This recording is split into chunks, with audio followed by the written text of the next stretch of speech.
Es indigno tener el ministro de Educación que tenemos. ¿A Morgan Quero lo boxearías? Cuando guste. La ilusión de los profesores, la vida de los profesores dura 10 años, porque un profesor ya a partir de los 40 años empieza a advertir que todo está amañado en el sistema.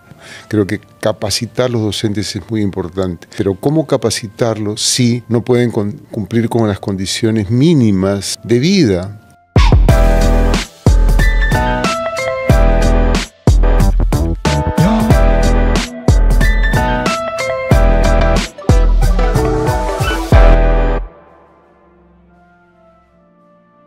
Domingo fue el Día del Maestro y yo le expresé a Jeremías Gamboa en la entrevista anterior mi deseo de que Jorge Eslava estuviese aquí presente y el deseo me ha sido concedido. Está el día de hoy Jorge Eslava, mi maestro. ¿Cómo está, Jorge? Bienvenido una vez más al Buen Librero. Encantado de estar acá y muy agradecido. Nosotros, quienes te conocemos, te llamamos justamente el maestro, con cariño. Pero es un cariño que creo en el imaginario de las personas ha quedado sobrescrito debido a un presidente que justamente ocupó el rol de maestro. ¿Qué tanto crees que ha dañado la imagen del maestro una presidencia como la de Pedro Castillo? El calificativo de ustedes es un hipérbole, ¿no? Llamarme maestro. Como también es una exageración calificar a Pedro Castillo como un maestro. Él fue profesor de primaria unos años y luego dedicó su vida a la actividad sindical, ¿no? Seguramente con buenas intenciones. Su biografía es una biografía de esfuerzo, ¿no? O sea, tiene muchos méritos. Yo lo admiré cuando condujo la huelga magisterial, ¿no? Pero el cargo que tuvo que asumir le quedó extremadamente grande y efectivamente ha lesionado la imagen del maestro una vez más. Ahora, es como dirían en dichos coloquiales, una raya más al tigre, ¿no?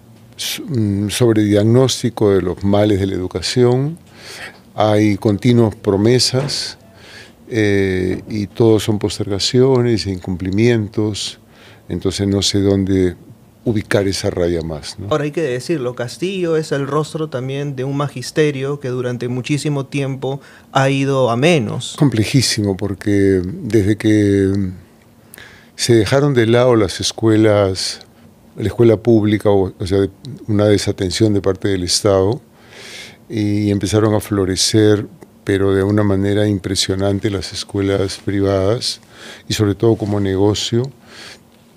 Eso arrastró también la desatención al docente. Entonces hay una pobre formación docente, no hay una capacitación, y si existen capacitaciones, son capacitaciones a medias, son casi una estafa, ¿no? Se les hace creer a los profesores que algunos especialistas, que ahora proliferan los especialistas, que curiosamente son más técnicos que maestros de escuela, esas capacitaciones o formaciones docentes son débiles, ¿no? No es lo que un maestro merece. Un maestro tiene la capacidad o tendría que estar capacitado para generar en sus estudiantes la capacidad de duda. Y en esa capacidad de duda, creo yo, que nosotros tenemos una gran deuda porque la escuela se ha dedicado prácticamente en los últimos años, y por lo que me ha tocado ver tanto en universidad como en escuela, a formar ciudadanos estándar, ¿no? Moldeados bajo la misma ética, ¿no? La del rendimiento, la de la competencia, la de no construir sociedad, sino la de medirnos en torno a resultados, ¿no? Hay grandes educadores en el siglo XX que trataron de mostrar la imagen del maestro como un transformador de la sociedad, ¿no? El maestro debe tener la capacidad moral y cultural para advertir qué cosa conviene conservar y qué conviene cambiar, ¿no?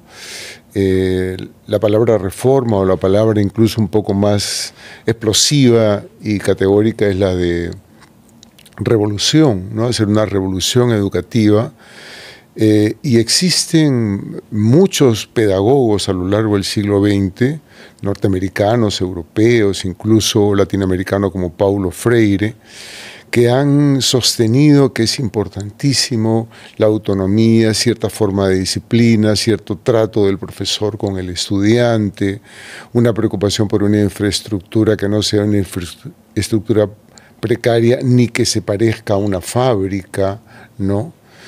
Es decir, hay una serie de postulados, muchísimos postulados que provienen de la filosofía, de la pedagogía y de la psicología, que recomiendan que la educación requiere una atención realmente especializada, ¿no? No se ha atendido a eso. Hay escuelas que yo visito que son una casa que es reformada, donde el patio de recreo está en la azotea, ¿no? Además del riesgo, ¿no?, que pone la integridad física de los estudiantes, no le permite a los alumnos el juego, lo lúdico, ¿no?, la manifestación propia física de esa edad, de la infancia y de la adolescencia. Y hay una serie, si uno revisa los postulados de María Montessori o de Nuccio Ordine, para hablar de un pedagogo de este siglo, uno se da cuenta de la impronta que se reclama del humanismo, de la atención al ser humano, del conocimiento cognitivo de un niño, de las capacidades que tiene un niño para incorporar un nuevo lenguaje corporal y un nuevo lenguaje lingüístico, ¿no?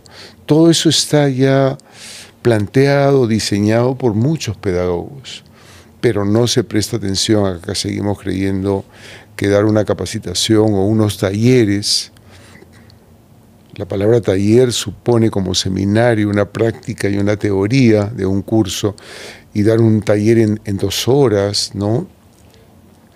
Y ofrecer maestrías o ofrecer certificados que sirven para el escalafón del docente, pero realmente preparan profesores con una formación consistente, sólida.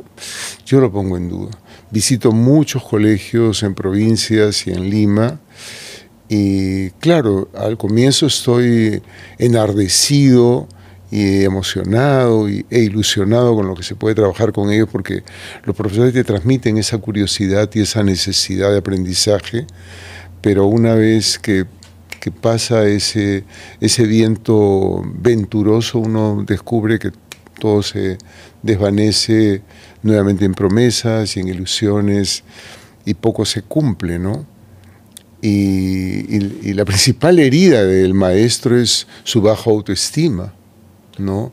Esa es una herida que no cierra. Ahora, ¿cómo no se va a golpear esa autoestima si hemos normalizado prácticamente la precarización, ¿no? Pienso hoy, un maestro que toma el transporte público y tiene que demorarse 2 horas para llegar a su centro de labores. El sistema lo agarra a sistemas burocráticos prácticamente infernales, en los cuales tiene que sumergirse, en los cuales pasa incluso hasta más tiempo diseñando programas que realmente preparando su clase, ¿no? Mira, yo no me postulo a ser un especialista en educación, pero hay cosas que veo de manera frecuente, ¿no? No he dejado en los últimos 20 años de dictar cursos a profesores. Me interesa, más que el niño o la niña estudiante, me interesa llegar a los profesores y reducir esa precarización a la que tú te refieres, ¿no? Creo que capacitar a los docentes es muy importante, pero ¿cómo capacitarlos si no pueden cumplir con las condiciones mínimas de vida? No quiero hablar del marxismo porque sería politizar esto, pero la fuerza de trabajo es algo que tiene que cuidarse. Entonces, Daniel Pennac, este gran pedagogo francés de este siglo, decía: la primera condición de un maestro es dormir bien. Yo agrego dormir bien y alimentarse bien, ¿no? Los maestros en Lima están bien alimentados. Yo veo que comen yendo camino al colegio, no toman desayuno, ¿no? Yo tuve una alumna hace unos meses que vivía en San Miguel y dictaba cursos en Los Olivos de lunes a miércoles, y jueves y viernes dictaba cursos en Cañete. para lo cual iba a Cañete 4 o 5 horas y luego dormía, pasaba la noche ahí y el viernes tenía clases. Entonces, en esas condiciones, invirtiendo horas de tu vida en el transporte público, que es un transporte en el que difícilmente puedes leer o concentrarte en las condiciones que viajan, son profesores que llegan a determinada edad muy temprano y están no solo cansados, sino hartos de su oficio, ¿no? Porque siente que el oficio de maestro, que es tan vanidoso porque uno cree estar formando imagen y semejanza a tus estudiantes y eso te ilusiona, ¿no? Porque es el germen transformador de la sociedad, no tiene fuerza para hacerlo. Cuando en una oportunidad dije la ilusión de los profesores, la vida de los profesores, que está llena de ilusiones, dura 10 años. Porque un profesor ya a partir de los 40 años empieza a advertir que todo está mañado en el sistema, que hay trampa, que lo único que va a hacer es hipotecar su vida para una ilusión, ¿no? Y esa meta es postergada y postergada y no consigue transformar al estudiante, que es la base, ¿no? La suma de estudiantes van a constituir la sociedad. Entonces, educar no solo es un asunto de suministrar información, sino hay que educar también en la virtud. Lo decía Platón, ¿no? Da conocimiento, pero también educa la virtud. Y el conjunto de estas personas, de estos aprendices, educando a sus estudiantes, son las que van a conformar una sociedad digna y justa. Lo que dices es muy fuerte. Es decir, claro, aquí se cae todo el mito a propósito de que el que se esfuerza finalmente en algún momento de su vida tiene una recompensa. A veces muchos de estos maestros, ¿quién mejor que estos maestros que se esfuerzan y que literalmente sacrifican su vida para poder entregar todo lo que tienen en aras de hacer su trabajo, al final no necesariamente tienen una recompensa digna? Y me atrevería a citarte a ti mismo en Un placer ausente, ¿no? En Un placer ausente tú mencionas, hay que hacerle entender a los profesores que pese al maltrato psicológico, social y económico, son un eje de resistencia contra cualquier tipo de discurso radical. Aquí te pregunto, ¿cómo se le convence entonces a un maestro que está precarizado, que está maltratado socialmente, de que todavía su trabajo es importante? Con empeño y paciencia, pero desafortunadamente la paciencia, a medida que uno va perdiendo la paciencia, te vas acercando a la derrota. Y a veces yo siento ese temor, ¿no? De estar en el límite de que esa paciencia se agota y asoma el rostro oscuro y despiadado de la derrota. No quisiera caer en eso todavía. Yo sigo peleando por maestros y hago cursos en la Casa de la Literatura o cursos virtuales para sostener anímicamente a los profesores. El nivel de depresión entre los profesores es altísimo. Me imagino. Porque, como has dicho tú, no consiguen esa meta, ¿no? No es que estudia y triunfa, como decía la famosa frase, porque si yo soy un auto y veo un niño con el rostro mugriento y la naricita con el moco que se ha secado en su rostro y lleno de harapos y que se acerca a limpiar la luna del carro, no voy a imaginar que ese niño se pone a estudiar y va a conseguir éxito. Yo lo que pienso es que ese niño ya está marcado su destino. Y a veces, ¿no? O sea, permíteme aquí la interrupción, hay una tendencia, no sé si lo has visto, a romantizar determinados actos de evidente precarización. Por ejemplo, si ese mismo niño es captado por una cámara leyendo a la luz de un poste, mucha gente empieza a decir, ¿ves? El que se esfuerza realmente hace las cosas. Y hay que entender, o sea, que ese niño es una excepción a la norma y que es un oasis en medio de todo, pues, este archipiélago de desgracias que vienen sucediendo para que llegue a esa condición, ¿no? Archipiélago de desgracias, tú lo has dicho muy bien. Y también vi, por supuesto, la entrevista estupenda que le hiciste a Jeremías Gamboa, gran novelista, gran amigo, trabajé con él unos años, y él le incomodaba, en algún momento de la entrevista, se incomodaba que lo tomaran a él como ejemplo de que era posible a través del estudio conseguir ciertas metas. Claro, pero el esfuerzo que tiene que hacer una persona es casi sobrenatural para poder conseguir algo, ¿no? Y él, en esta novela última, demuestra que ha tenido que pasar demasiadas pruebas, ¿no? Terribles para poder alcanzar alguno de los objetivos, ¿no? Mientras que, y eso también hay un libro que se ha publicado, de qué colegio eres, ¿no es cierto? De qué colegio eres. Determinados colegios te pueden garantizar, por las relaciones sociales, por el medio en que te mueves, pueden garantizar con un mínimo de esfuerzo cierto éxito, ¿no? Personal, laboral, en fin. Pero volviendo a la imagen de ese niño, casi ejemplo de la miseria, uno aterradoramente piensa que el destino de ese chico ya está definido, ¿no? Y ahora tú me preguntas cómo hacer para sostener, bueno, insistir, luchar, apelar a la insurgencia, ¿no? La Constitución, y eso lo recuerdo a menudo, en su capítulo 40, en su artículo 46, sostiene que es válida, ¿no? Y bienvenida la insurgencia cívica cuando eso se lo merece. Y yo creo que en este momento nuestra educación tiene que llamar a sus maestros responsables y combativos y que creen en una revolución, una reforma educativa, a la insurgencia, ¿no?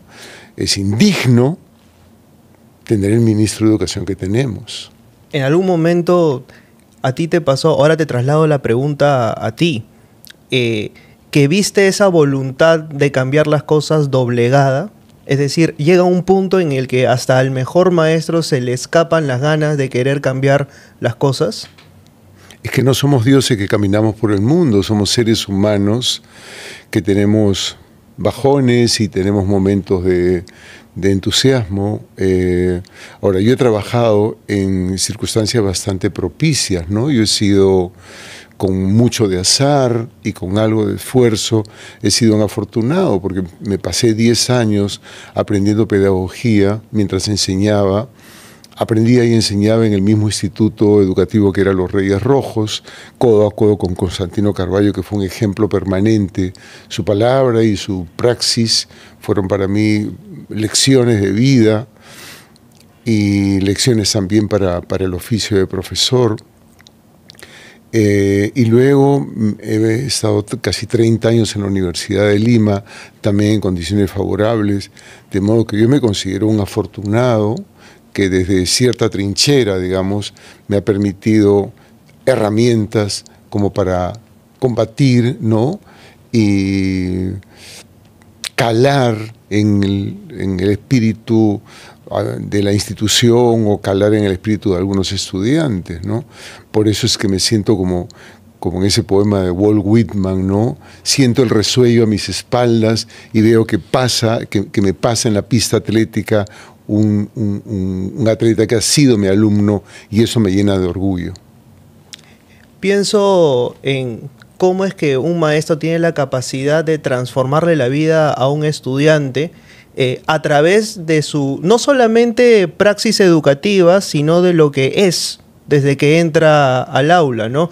Tú tienes un tema con la corporalidad y con cómo es que ésta se relaciona con la mente, desde la posición física en la cual un maestro se desplaza. Para eso me entreno. En el aula. Sí, eres un atleta, ¿no? De hecho, acabas de boxear imaginariamente en el parque, sí, ¿no? Sí. y tengo algunas pesadillas también con algunos personajes con los que subo al ring. ¿A Morgan Quero lo boxearías? ¿A Morgan Quero lo boxearías? Cuando guste. ¿Así? Podríamos conversar en términos muy pacíficos o beligerantes sobre, por ejemplo, el plan lector. Sobre la lectura y la escritura en la escuela. Volviendo a la pregunta, te decía, o sea, entonces esta corporalidad es de lo que el docente es, ¿no? Recuerdo una frase de mi querido Constantino Carballo, ¿no? Uno educa en la distracción. No educas en tu prédica consciente, no educas en una clase brillante. Quiero decir, sí educas, pero no en la medida en la que educas con el ejemplo, con tu vida personal, con tu vida cotidiana, ¿no? Con lo que el estudiante, más allá de la lección, está percibiendo del profesor, ¿no? Desde cómo ingresas al salón, cómo saludas a los estudiantes, cómo los miras, cómo cumples con lo que prometes, ¿no? Cómo pides disculpas cuando metes la pata. En todas esas minucias cotidianas educamos. En ese sentido, por ejemplo, desde lo que el maestro es, no puede ser únicamente un burócrata de la norma, no puede ser únicamente un repetidor de las consignas que señalan las competencias, las capacidades. Hay algo que se llama currículo oculto y es lo que el maestro demuestra en cada clase, ¿no? Bueno, a menudo me he referido a ese currículum oculto, que es lo que queda, permanece en un estudiante, ¿no? Tú me has referido ahora, minutos antes de la entrevista, de algunas anécdotas que te han quedado grabadas, ¿no? Y que de una manera irresponsable te has reído de mí. Pero esas anécdotas reflejan, claro, lo que soy, más allá de lo que uno puede repetir, porque de todas maneras tenemos que ir pisándole los talones a los temas que tenemos que tocar en clase. Es decir, ser un profesor que está preocupado por educar, decían los griegos, en la virtud, no supone que dejes de ofrecer conocimientos y cultura, ¿no? Y también curiosidad y también dudas permanentes, ¿no? Ahora, ¿no? O sea, el profesor tiene que demostrar que es un curioso permanente y que flota en medio de incertidumbres. Ahora, yo siento, y esta es una percepción muy personal, que esta libertad es una libertad vigilada, o sea, sí, muy Foucaultiana. Claro, la actividad del docente, no te olvides que Sendero se gesta en una universidad y empieza a realizar toda una tarea proselitista a través de las escuelas y las universidades, ¿no? De modo que el papel del docente es sumamente valioso, ¿no? A pesar del maltrato que sufren las maestras y los maestros, lo que hacen, el rol que tienen en la sociedad, es importantísimo.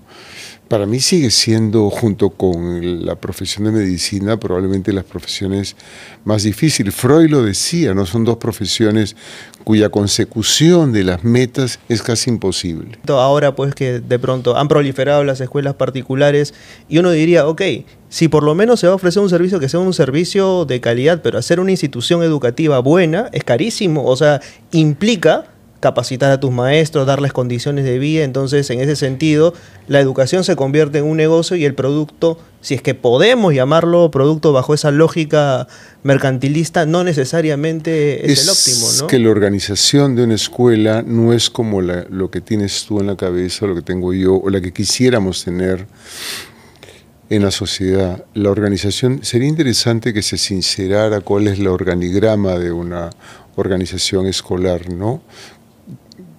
Para poder advertir cuál es la jerarquía, ¿no? ¿Dirige el director del colegio junto con sus profesores? ¿O dirigen los promotores y accionistas del colegio? ¿O dirigen los padres de familia? ¿Quién dirige una escuela? ¿Quién es el educador? ¿No? Entonces, cuando uno nota cómo está jerarquizada cómo ese aparato, en realidad lo que descubre es que en las escuelas privadas de hoy, que son asumidas más como empresas, está pensado en términos económicos, ¿no? Y por eso también estas nomenclaturas como gerente o gestor educativo, ¿no? Por encima del director, o la elaboración de las currículas de parte de técnicos que pueden ser economistas o a veces hasta ingenieros, ¿no? Entonces, ¿es un maestro de escuela el que diseña una currícula? Yo creo que no, ¿no? ¿Y es el alumno el que realmente se asume como estudiante y participante de un proceso de aprendizaje? ¿O se sabe de antemano el cliente que tiene la razón por encima incluso del profesor? Bueno, La tarea educativa es muy compleja porque siempre vas a encontrar que de parte del aprendiz o del educando hay cierta tendencia a la comodidad, ¿no? Entonces, entre un estudiante activo, autónomo, ¿no? Que tiene cierto liderazgo en el aula, eso supone grandes esfuerzos. Frente a eso, si tú conviertes a un estudiante en un recipiente para que simplemente reciba no solo conocimientos, sino instrucciones, es mucho más cómodo este segundo papel, ¿no? Y ese segundo papel es el que se quiere ahora, más allá de los eslóganes que tienen algunas universidades o escuelas, ¿no? Realmente nos empeñamos porque un estudiante sea una mente crítica, ¿no? Proponemos temas que sean controversiales en el aula, ponemos de manifiesto nuestra duda frente a sobre lo que está pasando en el país. Se comenta en el Perú en este momento que está ardiendo el problema de los mineros ilegales, si hay una diferencia que tenemos que distinguir entre ilegalidad e informalidad, ¿no? Mira, el libro más importante probablemente que se ha escrito en el siglo XX, que es el informe de la Comisión de la Verdad, casi no es tocado en las escuelas, a pesar de que en algún momento el Estado consideraba que era importante que se tocara eso. Está lleno de relatos, creo que son 17.000 relatos orales que registra el informe de la Comisión de la Verdad. Se acerca eso a las escuelas.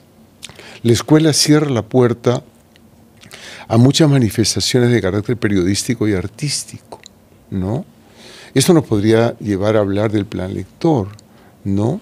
Se ven películas, se ve teatro en el colegio, o estamos limitados solamente a leer ciertos libros solo canonizados, ¿no?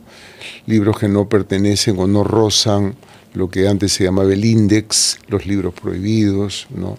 ¿Qué libros pueden ingresar al colegio? Se piensa solo en la literatura o se piensa solo en la narrativa, se lee algo de poesía, se lee sobre ciencias sociales, se lee sobre periodismo. ¿Cuánto podríamos aprender si diéramos a leer entrevistas, por ejemplo, ¿no? Mira, Paulo Freire lo hacía. Paulo Freire instala la imprenta como un medio de difusión de ideas en la escuela. En los Reyes Rojos, hasta donde yo sé, creo que es el primero y único colegio que funda un sello editorial en el colegio. Y publicamos, no sé si 50 o 60 títulos en los 10 años que estuve ahí, ¿no? Entonces, un colegio que está creando una cultura propia, ¿no? Y es una cultura propia para consumo de los estudiantes y profesores, ¿no? Uno de los primeros libros que publicamos en los Reyes Rojos fue un libro que elaboró básicamente Constantino, Educarnos Hoy, que constituía esta riquísima amalgama de su visión educativa con grandes autores, grandes pedagogos, grandes filósofos y psicólogos del siglo XX. Bettelheim, Montessori, John Dewey, en fin. Bettelheim, que además tiene junto a Celan un libro maravilloso que se llama Aprender a leer, ¿no? O sea, que es justamente cómo es que nos hacemos lectores. El primer lector tendría que ser justamente el docente.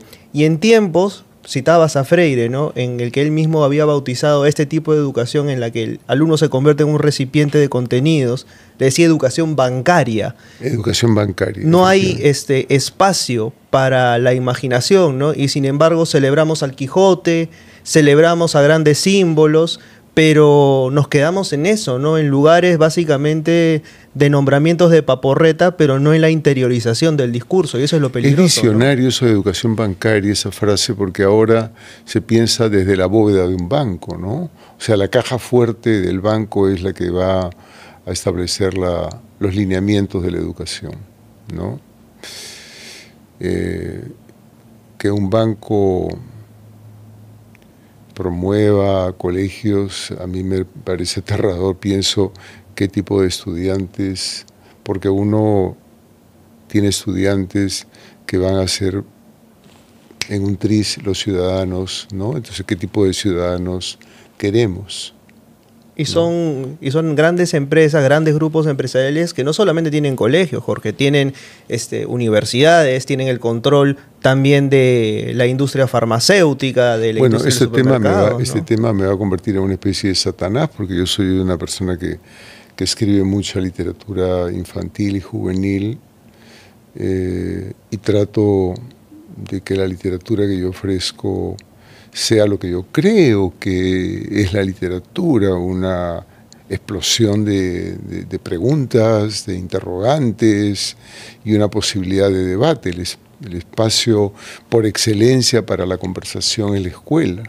¿Tú crees que hay una lógica extremadamente paternalista por parte de entender que los niños, o sea, necesariamente, o son demasiado inocentes y no se les puede exponer de acuerdo a determinados temas, ¿no?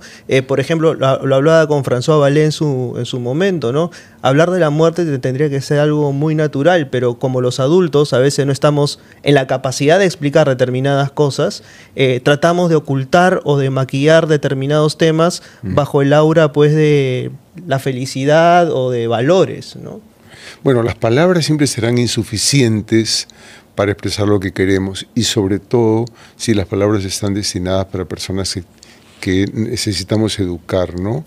Entonces, hablar de la muerte o hablar del divorcio, hablar de género en la escuela va a ser siempre difícil, ¿no? Entonces, partamos de esa premisa. Ahora, si todos los temas se pueden, yo pienso que casi todos los temas se puede tratar con niños, ¿no? Y es lo ideal que se traten en la casa. No se tratan en la casa. Papá, mamá son fantasmales, casi no están en casa.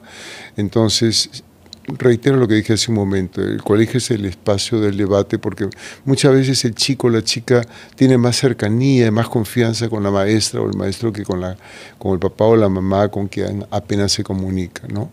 El asunto está más bien cómo filtrar el tema, ¿no? Cómo encontrar en el periodismo dice levantar la noticia. En literatura podemos decir cómo abordar un tema, cómo entras al tema del amor, cómo entras al tema del sexo, cómo entras al tema de las drogas, para tocar temas que son peligrosos o peliagudos en la literatura. Cómo entrar al tema y luego encontrar el lenguaje que sintonice con la edad del chico, ¿no? Hacer literatura infantil supone riesgos bastante delicados, como encontrar el lenguaje preciso para dirigirte. La infancia podríamos más o menos señalarla hasta los 10 u 11 años, ¿no? En esos 10 u 11 años de ese periodo de la infancia, como durante la pubertad o la adolescencia, que son periodos en nuestra vida muy breves, pero que tienen marcas muy precisas, ¿no? No es un niño, no es igual escribir un libro para un niño de 3 o 4 años que para 6 o 7 años. Son intereses, el cerebro ha evolucionado de un modo que marca una diferencia entre una edad y otra. Entonces, ¿cómo dirigirte a un niño de 3 o 4 años que tienes un manojo de palabras que son las que él domina, ¿no? Por eso la importancia también de la ilustración. Entonces, ¿cómo construir una historia? ¿Cómo construir una historia con un principio, un conflicto, un desenlace, como quería Aristóteles, para seguir ese principio, con un manojo de palabras? Entonces, eso requiere un arte especial, ¿no? Y además, ¿cómo construir una historia para niños con una escasez semántica, pero encontrar que estas palabras tienen una carga sugestiva muy grande y que puedes incluso hasta escribir un poema, ¿no? Porque toda palabra, y vas a recordar viejas lecciones de Saussure, tienen una presencia física, una sonoridad, un modo de escribirse y tienen un significado. Entonces, ¿cómo tejer con pocas palabras un texto para niños muy pequeños? Ahora, por ejemplo, yo recuerdo que tú estudiaste muy en profundidad a Luis Vallegoicoechea, por ejemplo, que escribió poemas justamente para niños, ¿no? O sea, canciones de Rinoni y Papagil. Claro, Luis Valle es un poeta, sigue siendo un poeta desconocido, yo creo que es el gran poeta de la infancia en el Perú. Exprofeso escribió varios libros para niños, sobre todo los primeros, publicados en los años 30, Canciones de Rinón y Papagil, El Sábado y la Casa, que son libros del 32, 34.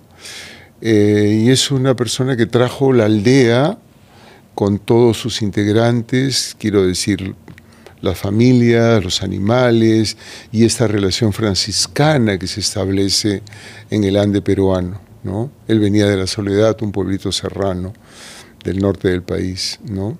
Vallejo tiene una sección en Los Heraldos Negros, Canciones del Hogar, que también tiene este aliento lírico, aldeano, ¿no? de amor entre los parientes, los hermanos, y los humanos y los animales y la naturaleza en general, ¿no? Ahora, por ejemplo, lograr encontrar estos nombres y lograr encontrar los textos de estos autores también requiere de un lugar de enunciación especial. Requiere que, como dije anteriormente, el docente sea en principio el primer lector, ¿no? Y creo que a veces también se voltea la situación con otra frase, ¿no? Antes leíamos más, y esa también es una falacia, ¿no? Nunca hemos sido necesariamente un país de lectores, ¿no? Cuando me dices primer lector, pienso en primero por puesta de mano, pero también el primero en excelencia, ¿no? El profesor tiene que estar muy bien capacitado para una lectura que le permita leer tanto el signo lingüístico como cualquier signo gráfico, ¿no? Un libro para niños, cualquier libro hoy es de alguna manera un libro objeto, ¿no? Está construido con texto, con el cuerpo principal, sea del poema, del relato, del cuento corto, en fin, pero también hay una gama de posibilidades en los paratextos, que son los títulos, las ilustraciones, los tamaños de letra, en fin, esto todo requiere un arte, ¿no? Ahora hay una serie de tendencias o de formatos que han surgido. El libro álbum no es lo mismo que el libro informativo, ¿no? Y la otra pregunta que me hacías era que básicamente hemos ponderado la lectura como si fuese algo que en algún momento hicimos, pero ya no hacemos. Es una medición injusta porque yo no sé si claro, entre nosotros hay, yo duplico tu edad, ¿no? Y yo recuerdo que en mi promoción de colegio, 42 chicos, todos hombres, ninguno leía, ninguno de mis compañeros leía, y a ellos les parecía rarísimo que mi padre leyera. O sea, iban a mi casa y veían la biblioteca de mi casa, que no la tenía ni mi colegio, o sea, y Magdalena no tenía una biblioteca tan grande como la de mi padre, una biblioteca enorme, la de mi padre, y además mi padre en una actitud cuando estaba en casa de un permanente lector, ¿no? Entonces la rareza, esa rara avis que era mi padre como lector, era igual ayer que hoy, ¿no?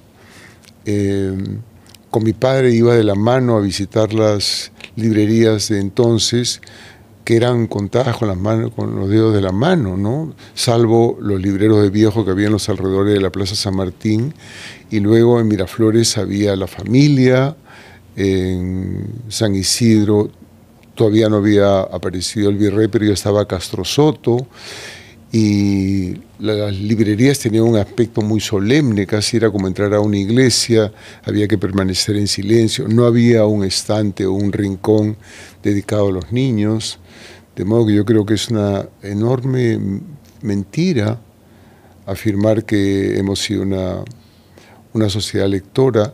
Nunca hemos tenido una gran industria editorial, los libros nos venían de México o de Argentina. Somos una sociedad con un enorme analfabetismo funcional, ¿no? Y eso debemos saber los profesores y las profesoras, y no ni angustiarnos ni deprimirnos, porque constato muchas veces que las maestras y los maestros se sienten abatidos y derrotados porque no han conseguido, fracasados, porque no han conseguido despertar el ánimo lector. Y digo, pero ese chico viene de un hogar donde no hay libros, donde nunca se comenta sobre una obra, donde no se va en Mancha a ver una obra de teatro o un festival de cine, de modo que si en ese hogar nunca se habla de cultura, no existe el humanismo, o sea, lo que tú estás deseando es conseguir un milagro. Ojalá se pueda conseguir un milagro, pero de ahí a caer en el abatimiento, porque qué difícil hacer que un chico adolescente lea. Desde luego, el chico adolescente está con todas las hormonas, ¿no? Es una turbulencia, que prefiere estar en el patio, prefiere estar enamorado, prefiere estar jugando pelota que leyendo. Entonces necesitas una fuerza refractaria muy poderosa, ¿no? Que proviene de un profesor que está enajenado por la lectura y que el chico pueda descubrir qué pasa con este sujeto, que por qué lo enloquece tanto la lectura, por qué tan importante es la lectura. Michelle Petit me contó que ella observaba a sus padres leer y se preguntaba cómo ese objeto, como un juguete mío que me ensimisma, cómo ese objeto logra magnetizar a mis padres y tenerlos sumidos durante horas leyendo. ¿Qué de mágico tiene ese objeto? Y eso es lo que ella la motiva, no sus padres. El ejemplo de sus padres de la lectura la conduce a ella a acercarse a los libros. Ahora, ¿quién convirtió a la lectura justamente en un spot publicitario? Creo que esta enajenación lleva también pues al hecho de que mucha gente diga, quiero que mis hijos lean, pero no sabes por qué. O sea, ni lees tú. Claro, para adquirir más vocabulario, sí, para alcanzar el fin de poder entrar más rápido a una universidad. No hay un sustento para eso, ¿no? Pero claro, vendemos la lectura como algo maravilloso sin poder explicar el por qué es maravilloso, ¿no? Hay dos premisas que yo las pongo en tela de juicio, ¿no? Leer es placer, no lo sé. Yo creo que hay un órgano instalado en algún lugar del alma, ¿no?, que nos permite percibir las buenas lecturas, las que no son tan buenas y las que nos producen placer. Pero eso requiere un largo entrenamiento, porque el placer que logras con la lectura no es el mismo placer de jugarte una pichanguita con los amigos o de consumir un ceviche en la esquina, ¿no?, con una cerveza. No es ese placer, es un placer mucho más íntimo y profundo, que yo creo que se ubique en algún espacio que no he logrado todavía desentrañar, pero que existe. Pero por otro lado, también el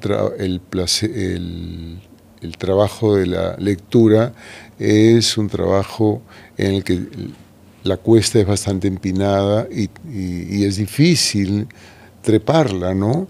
Leer Trilce no es una tarea que te va a producir placer en el primer contacto, ¿no? Te producirá placer luego de muchos desvelos y conseguir haber descifrado tantos signos ocultos, ¿no? De modo que yo no diría que la lectura necesariamente nos conduce al placer, ¿no? Como la escritura, ¿no? Hay un proceso tortuoso, difícil, ¿no?, que puede ser que una vez que has conseguido comprender un libro o una vez que has conseguido escribir un libro, encuentres algo parecido al placer fisiológico, ¿no? ¿Te parece que el plan lector ha fracasado?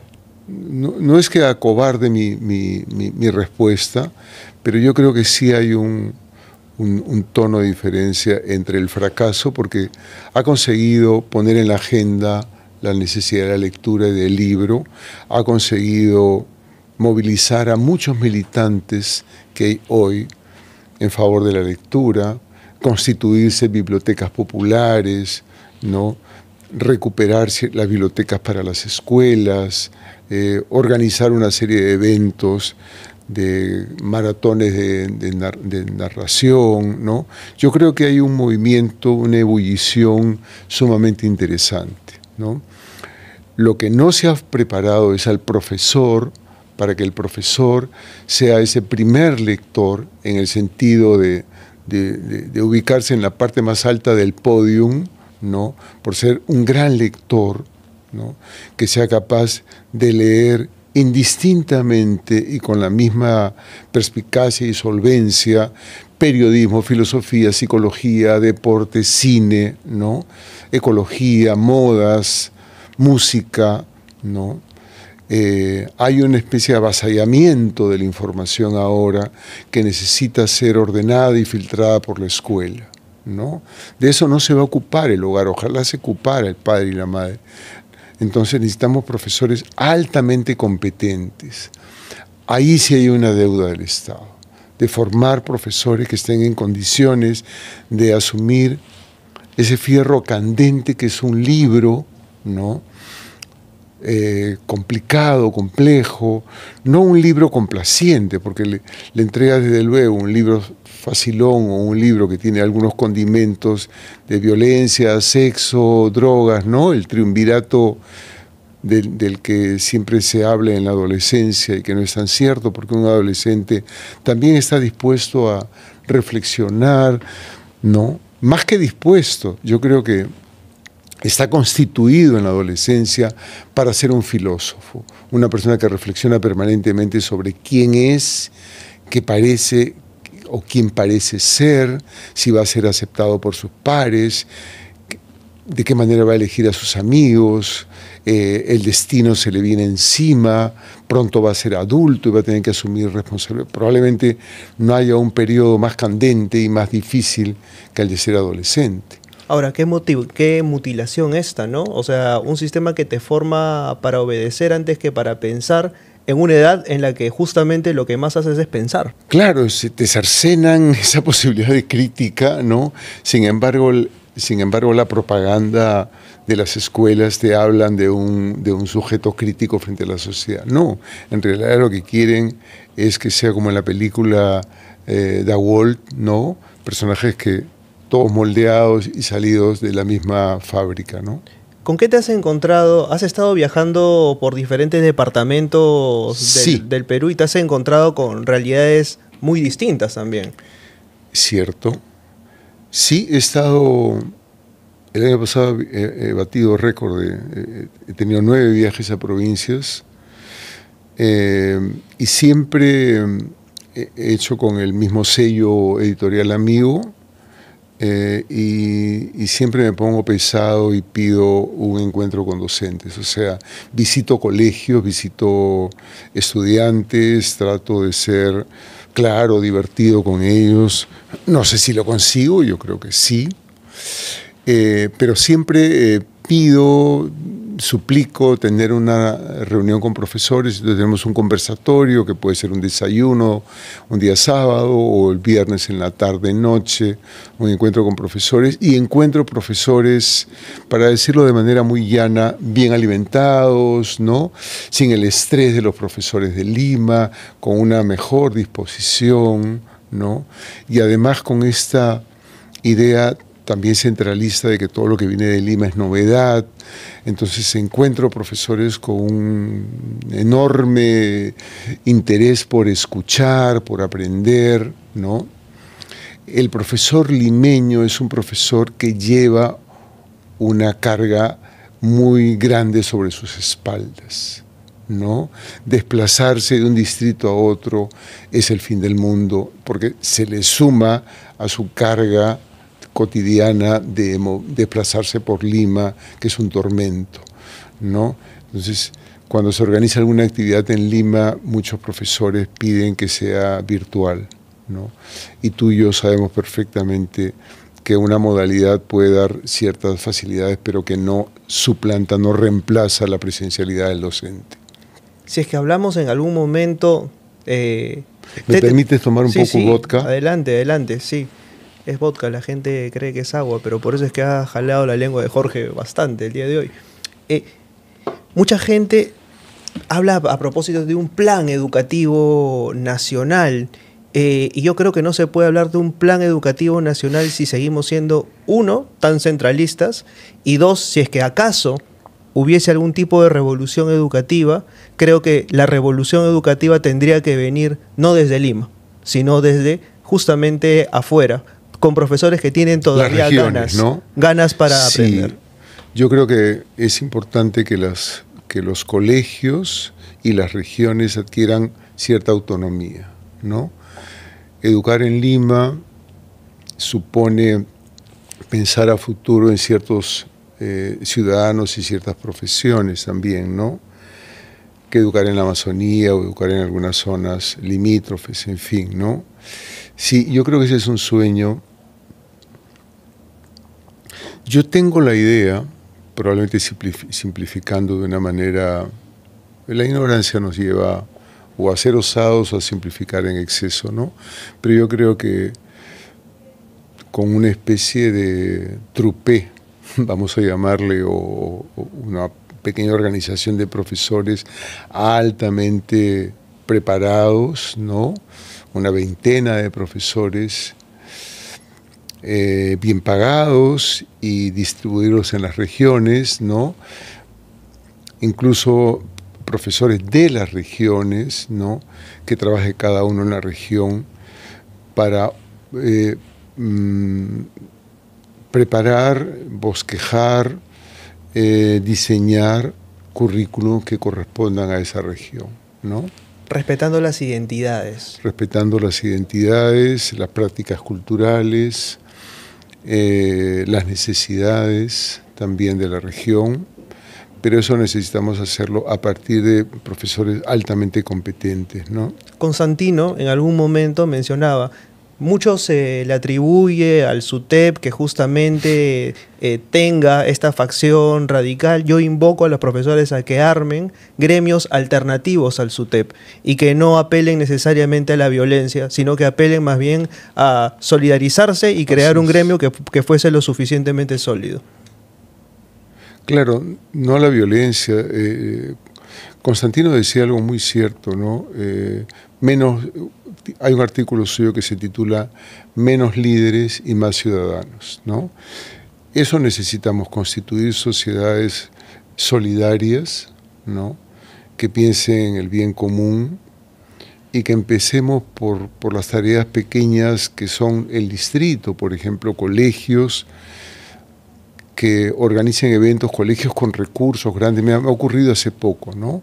Tengo una experiencia negativa y una experiencia positiva respecto a esto. En una oportunidad viajé a Cajamarca, invitado por un colegio, y cuando conocí las instalaciones del colegio me quedé impresionado, porque unas instalaciones de primer orden, y dije, ¿por qué no aprovechamos este encuentro que voy a tener con docentes e invitamos a los colegios de las zonas vecinas, aledañas, de menores recursos, que vengan y aprovechemos y llenemos, llenemos de más gente el espacio que tenemos, el auditorio? Y recibí un rotundo no y una llamada de atención que me dejó desarmado, ¿no?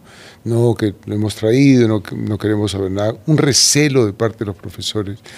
Y en las últimas semanas he recibido 2 invitaciones de 2 colegios, uno en Lima y el otro en provincias, que me han hecho la propuesta exactamente contraria, ¿no? Queremos hacer una actividad organizada por el colegio, desde luego, incluso certificada, e invitar a los colegios de la zona, ¿no? Con menores recursos, incluso colegios públicos. Y eso me entusiasmó muchísimo. Entonces recordé cómo en los Reyes Rojos en algún momento Constantino abrió la biblioteca para el distrito de Barranco, ¿no?